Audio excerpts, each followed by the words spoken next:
بسم الله الرحمن الرحيم ألف لام را كتاب أنزلناه إليك لتخرج الناس من الظلمات إلى النور بإذن ربهم إلى صراط العزيز الحميد الله الذي له ما في السماوات وما في الأرض وويل للكافرين من عذاب شديد الذين يستحبون الحياة الدنيا على الآخرة ويصدون عن سبيل الله ويبغونها عوجا أولئك في ضلال بعيد وما أرسلنا من رسول إلا بلسان قومه ليبين لهم فيضل الله من يشاء ويهدي من يشاء وهو العزيز الحكيم ولقد أرسلنا موسى بآياتنا أن أخرج قومك من الظلمات إلى النور وذكرهم بأيام الله إن في ذلك لآيات لكل صبار شكور وإذ قال موسى لقومه اذكروا نعمة الله عليكم إذ أنجاكم من آل فرعون يسومونكم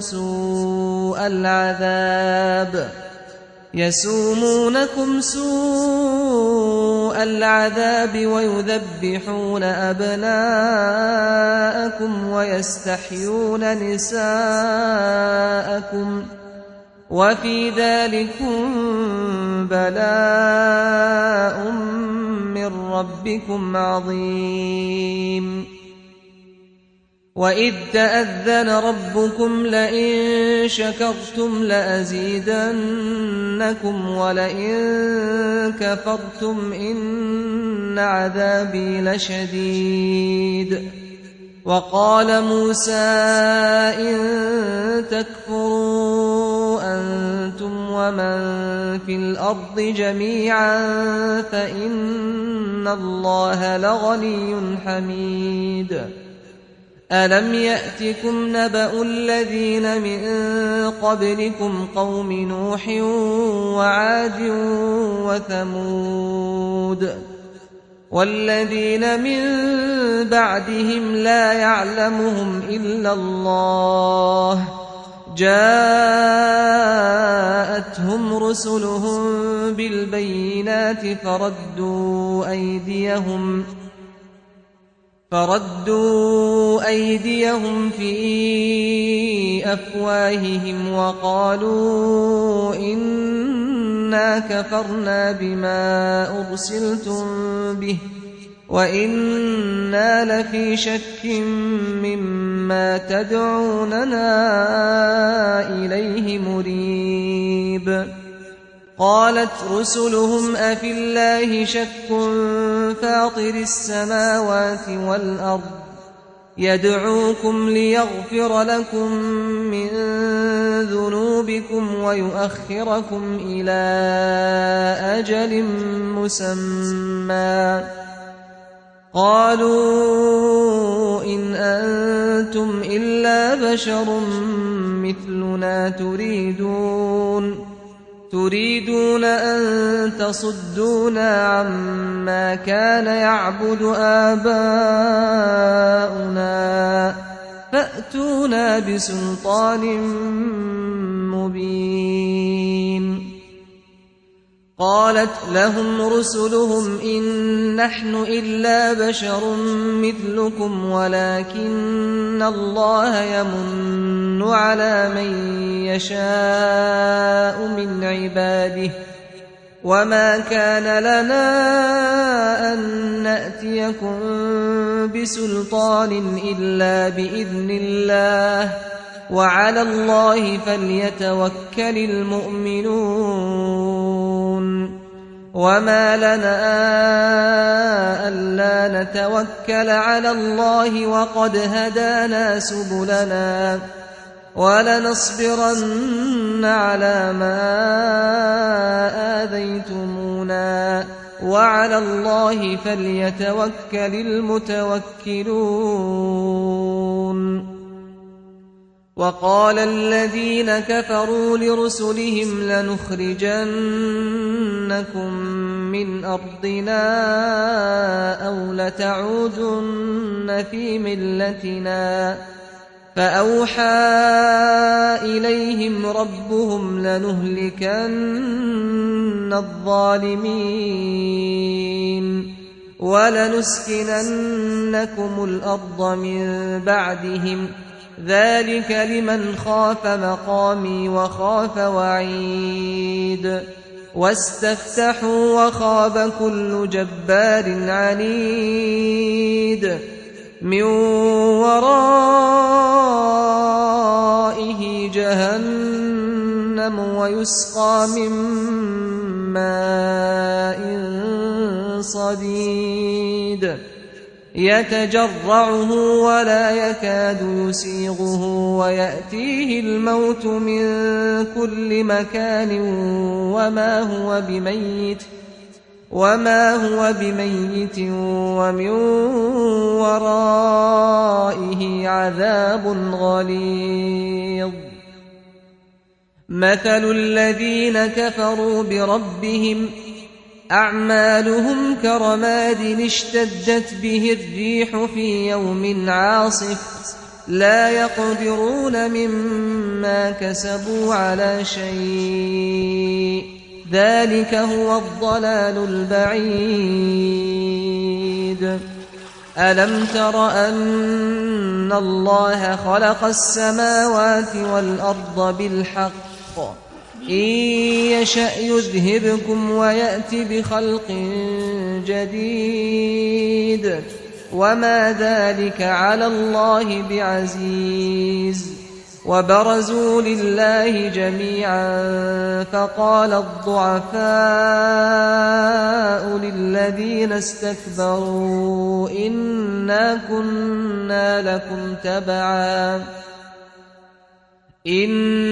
كنا لكم تبعا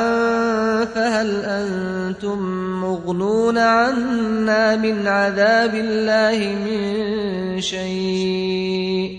قالوا لو هدانا الله لهديناكم سواء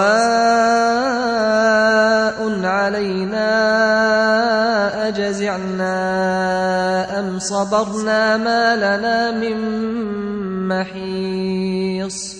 وقال الشيطان لما قضي الأمر إن الله وعدكم وعد الحق ووعدتكم فأخلفتكم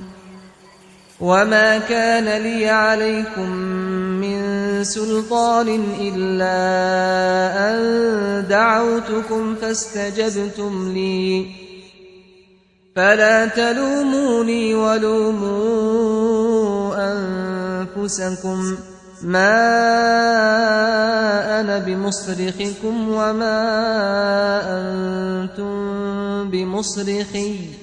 إني كفرت بما أشركتمون من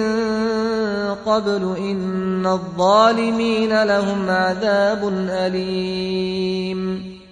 وأدخل الذين آمنوا وعملوا الصالحات جنات تجري من تحتها الأنهار خالدين فيها بإذن ربهم تحيتهم فيها سلام ألم تر كيف ضرب الله مثلا كلمة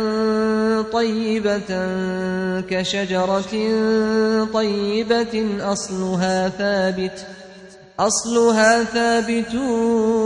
وفرعها في السماء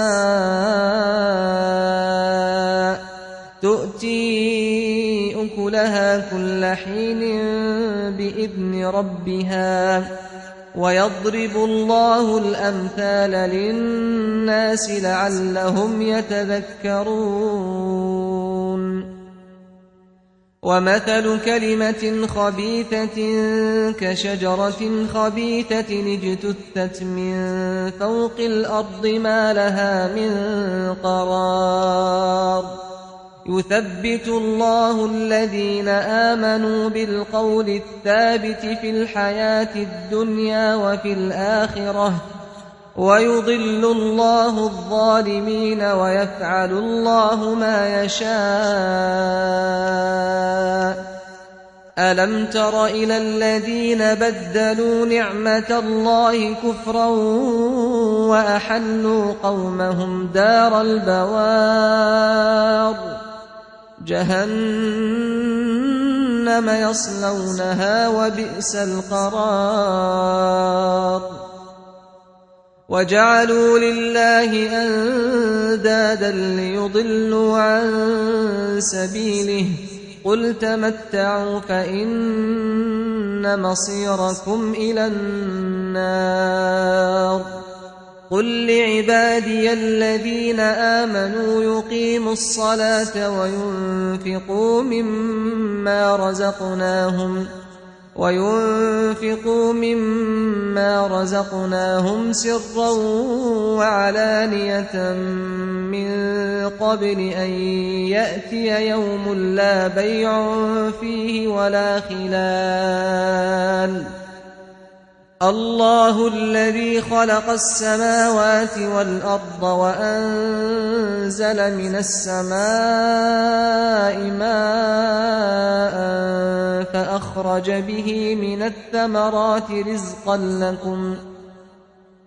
فأخرج به من الثمرات رزقا لكم وسخر لكم الفلك لتجري في البحر بأمره وسخر لكم الأنهار وسخر لكم الشمس والقمر دائبين وسخر لكم الليل والنهار وآتاكم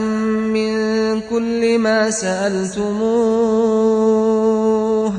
وإن تعدوا نعمة الله لا تحصوها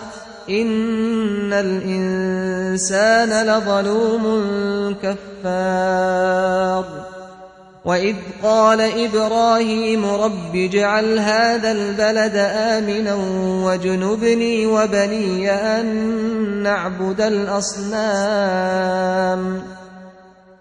رب إنهن أضللن كثيرا من الناس فمن تبعني فإنه مني ومن عصاني فإنك غفور رحيم ربنا إني أسكنت من ذريتي بواد غير ذي زرع عند بيتك المحرم ربنا ليقيموا الصلاة فاجعل أفئدة من الناس تهوي إليهم وارزقهم من الثمرات لعلهم يشكرون ربنا إنك تعلم ما نخفي وما نعلن وما يخفى على الله من شيء في الأرض ولا في السماء الحمد لله الذي وهب لي على الكبر إسماعيل وإسحاق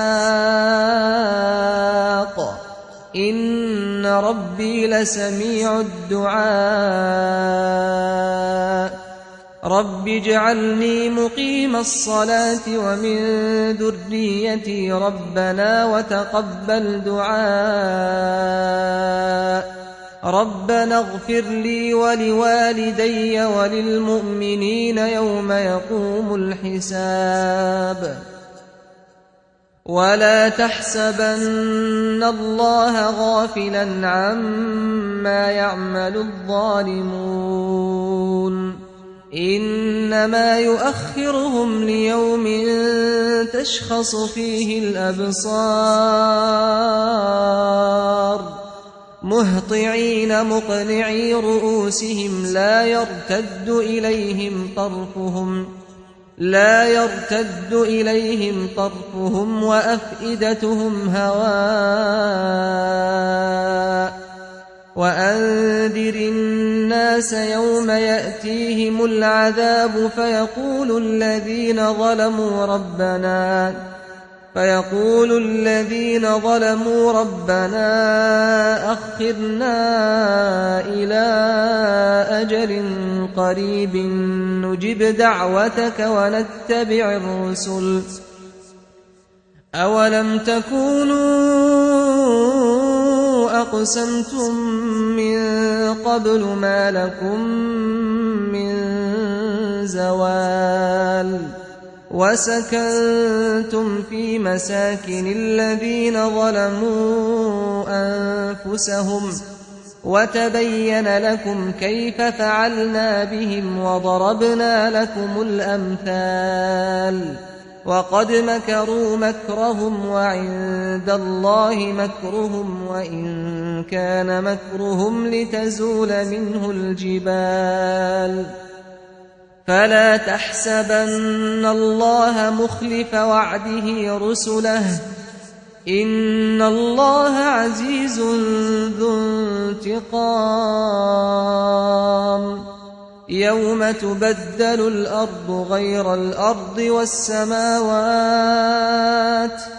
وبرزوا لله الواحد القهار وترى المجرمين يومئذ مقرنين في الأصفاد سرابيلهم من قطران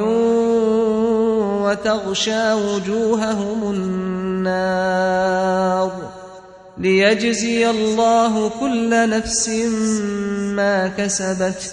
إن الله سريع الحساب